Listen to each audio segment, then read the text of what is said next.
নমস্কার বন্ধুরা, কেমন আছেন সবাই? আপনাদের সবাইকে স্বাগতম। আজকে আমি রান্না করব ইলিশ মাছ। তার জন্য এখানে আমি নিয়েছি কিছু ইলিশ, আর দেখুন নিয়েছি আমি এখানে সর্ষে পোস্ত বাটা। আজকে আমি সর্ষে পোস্ত বাটা দিয়েই করব। তো প্রথমেই আমি ইলিশ মাছটাকে দেখুন নুন হলুদ আর সামান্য সর্ষের তেল মেখে প্রায় 5 মিনিটের মতো রেখে দেব। আর কড়াইয়ে গরম করে দিয়ে দেব সর্ষের তেল, দিয়ে দেবো একটা শুকনো লঙ্কা আর কালো জিরে ফোড়ন, তারপর দিয়ে দেবো কিছু কাঁচা লঙ্কা, দিয়ে ওই যে সর্ষে আর পোস্তটা বেটে রেখেছিলাম আমি তাতে দিয়ে দেব। দিয়ে সামান্য পরিমাণে গরম জল অ্যাড করে দেব, দিয়ে দেবো সামান্য পরিমাণে হলুদ আর নুন, দিয়ে প্রায় 10 মিনিটের মতো ঢাকা দিয়ে দেব।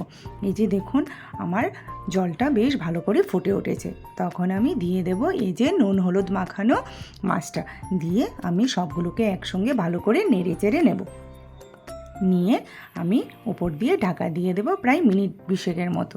আমি 20 মিনিট মতো ঢাকা দিয়ে রাখলাম।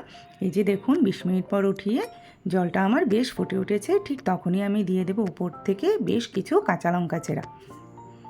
এই যে দিয়ে দিলাম, দিয়ে আমি আরও মিনিট 10 মতো ঢাকা দিয়ে দেব। এই যে দেখুন আমার জলটা যখন এরকম হয়ে আসবে, মানে জলটা যখন এরকম শুকিয়ে আসবে, তখন আমি উপর থেকে দিয়ে দেব সামান্য পরিমাণে সর্ষের তেল। আমি কিছুটা সর্ষের তেল দিয়ে দিচ্ছি, দিয়ে আমি আরও প্রায় 5 থেকে 10 মিনিটের মতো ঢাকা দিয়ে রাখবো। আমি তখন চুলার আঁচটা বন্ধ করে দেব। এখন আর আমার চুলার আঁচের দরকার নেই। এই যে 10 মিনিট পর আমার রেডি হয়ে গেল সর্ষে পোস্ত দিয়ে ইলিশ। তো খুব সহজেই মাছটা রান্না করে নিয়েছি আজকের রান্নাটা। আর কেমন হয়েছে রান্নাটা আমাকে অবশ্যই জানাবেন। আমার ভিডিওগুলো যদি আপনাদের ভালো লেগে থাকে তাহলে লাইক কমেন্ট শেয়ার করে দেবেন। ভালো থাকবেন, সুস্থ থাকবেন।